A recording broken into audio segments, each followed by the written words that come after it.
What song the sirens sang, or what name Achilles assumed when he hid himself among women, although puzzling questions are not beyond all conjecture. Sir Thomas Browne. The mental features discoursed of as the analytical are, in themselves, but little susceptible of analysis.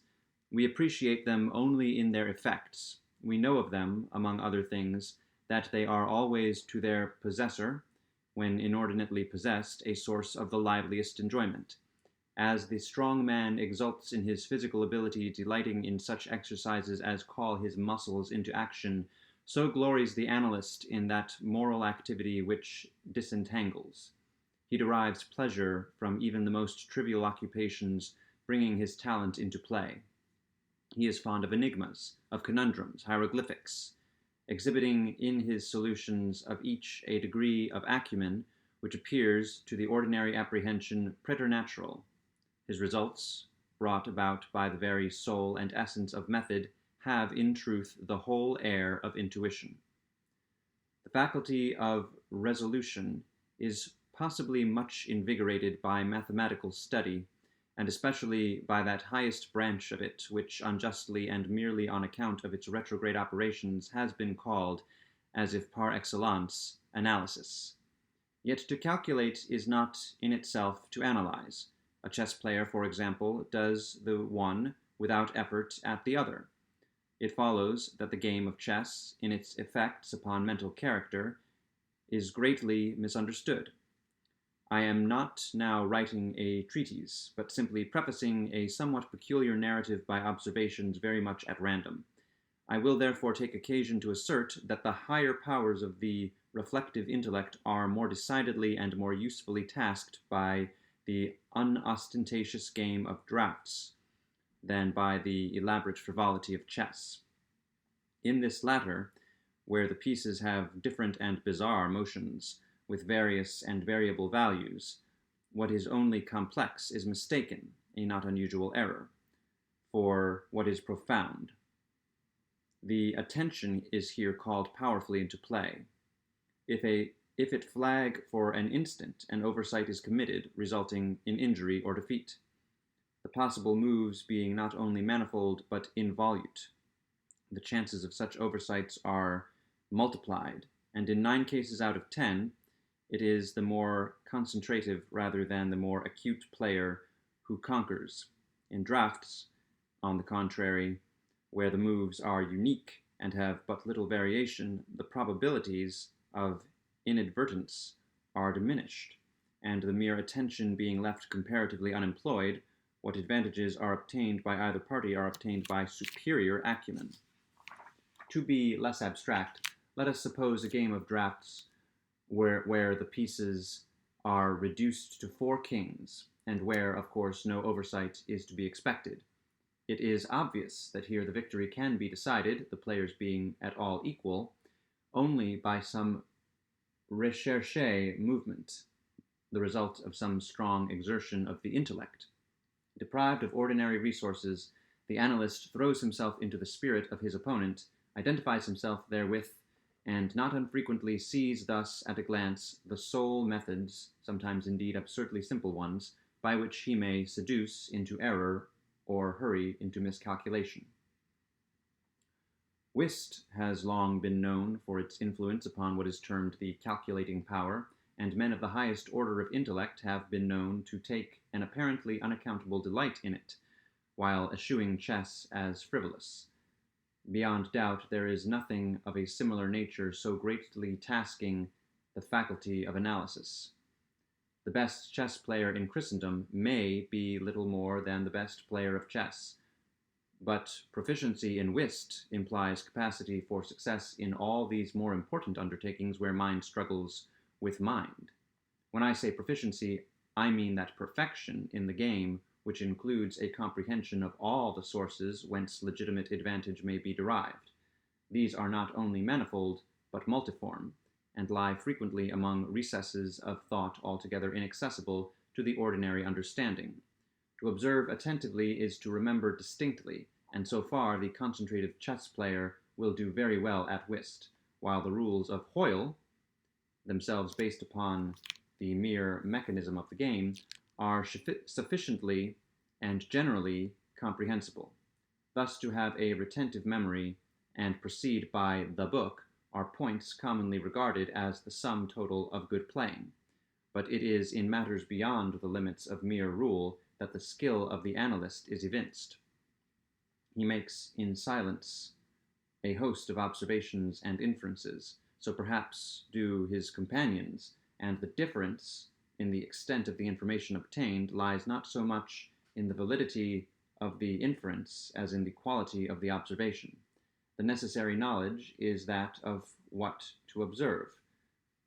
Our player confines himself not at all, nor, because the game is the object, does he reject deductions from things external to the game. He examines the countenance of his partner, comparing it carefully with that of each of his opponents. He considers the mode of assorting the cards in each hand, often counting trump by trump and honor by honor, through the glances bestowed by their holders upon each. He notes every variation of face as the play progresses, gathering a fund of thought from the differences in the expression of certainty, of surprise, of triumph, or chagrin. From the manner of gathering up a trick, he judges whether the person taking it can make another in the suit.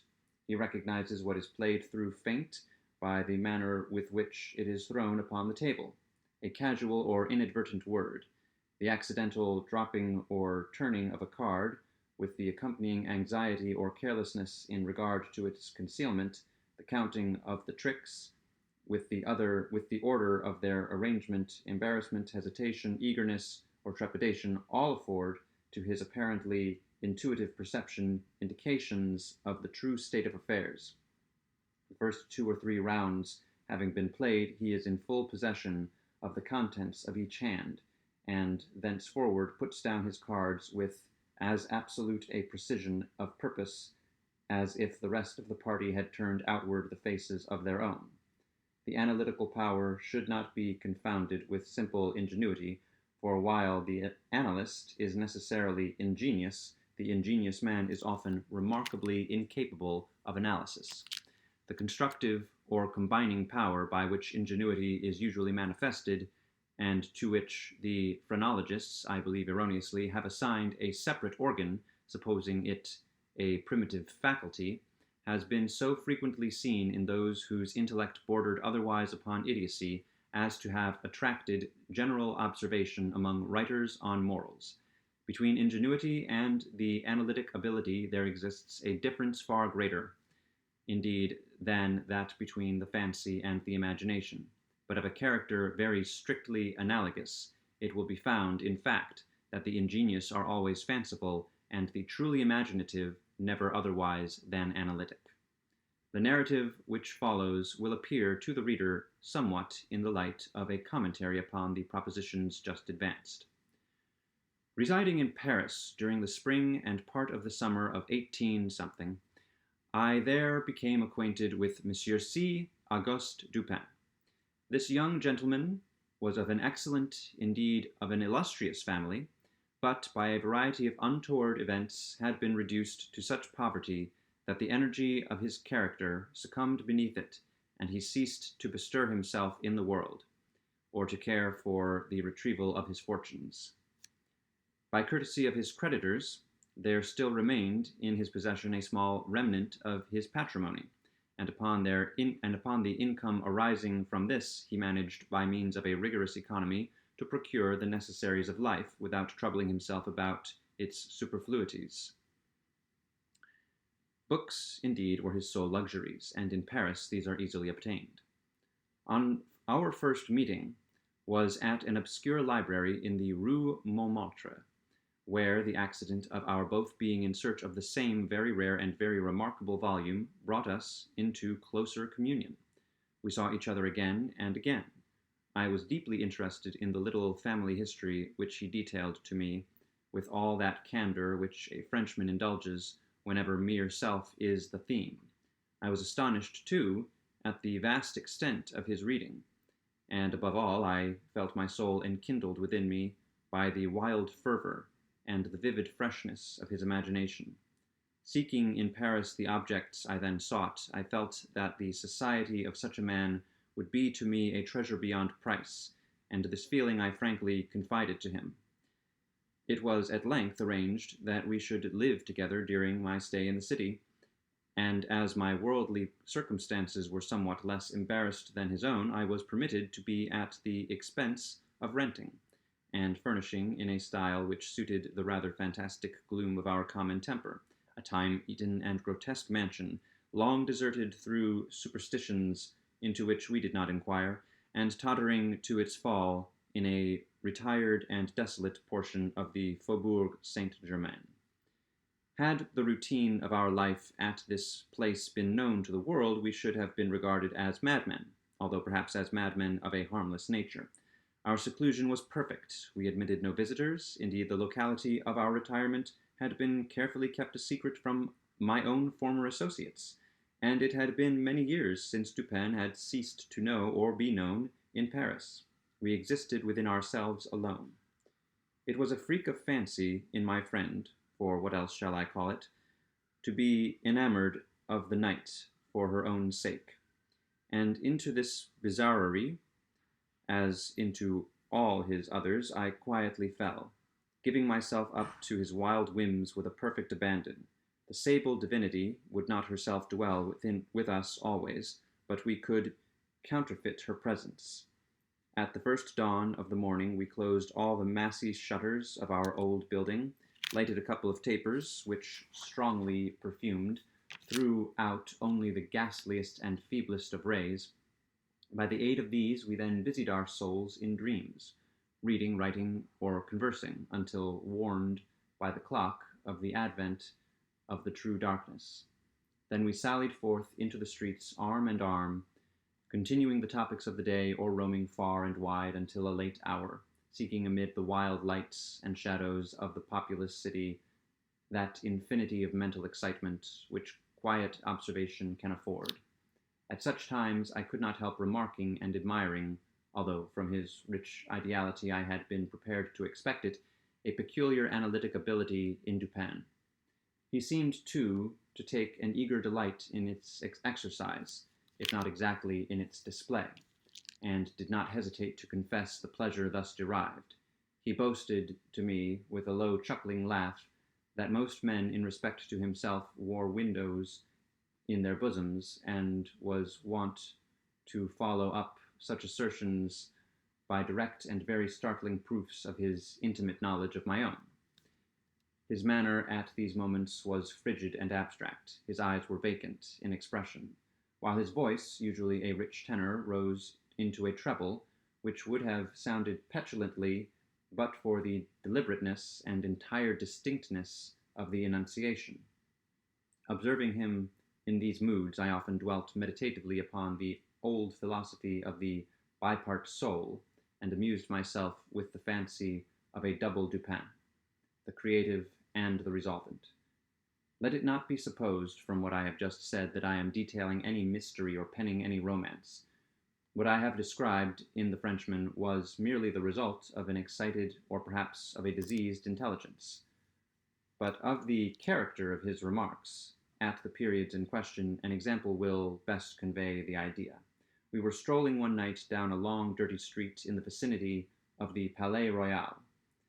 Being both apparently occupied with thought, neither of us had spoken a syllable for 15 minutes at least. All at once Dupin broke forth with these words: "He is a very little fellow, that's true, and would do better for the Theatre Variété." "There can be no doubt of that," I replied unwittingly, and not at first observing, so much had I been absorbed in reflection, the extraordinary manner in which the speaker had chimed in with my meditations. In an instant afterward I recollected myself, and my astonishment was profound. "Dupin," said I gravely, "this is beyond my comprehension. I do not hesitate to say that I am amazed, and can scarcely credit my senses. How was it possible you should know I was thinking of—" Here I paused to ascertain beyond a doubt whether he really knew of whom I thought. "Of Chantilly," said he. "Why do you pause?" "You were remarking to yourself that his diminutive figure unfitted him for tragedy." This was precisely what had formed the subject of my reflections. Chantilly was a quondam cobbler of the Rue Saint Denis, who, becoming stage-mad, had attempted the role of Xerxes in Crebillon's tragedy so called, and been notoriously pasquinaded for his pains. "Tell me, for heaven's sake," I exclaimed, "the method, if method there is, by which you have been enabled to fathom my soul in this matter." In fact, I was even more startled than I would have been willing to express. "It was the fruitier," replied my friend, "who brought you to the conclusion that the mender of souls was not of sufficient height for Xerxes et id genus omne."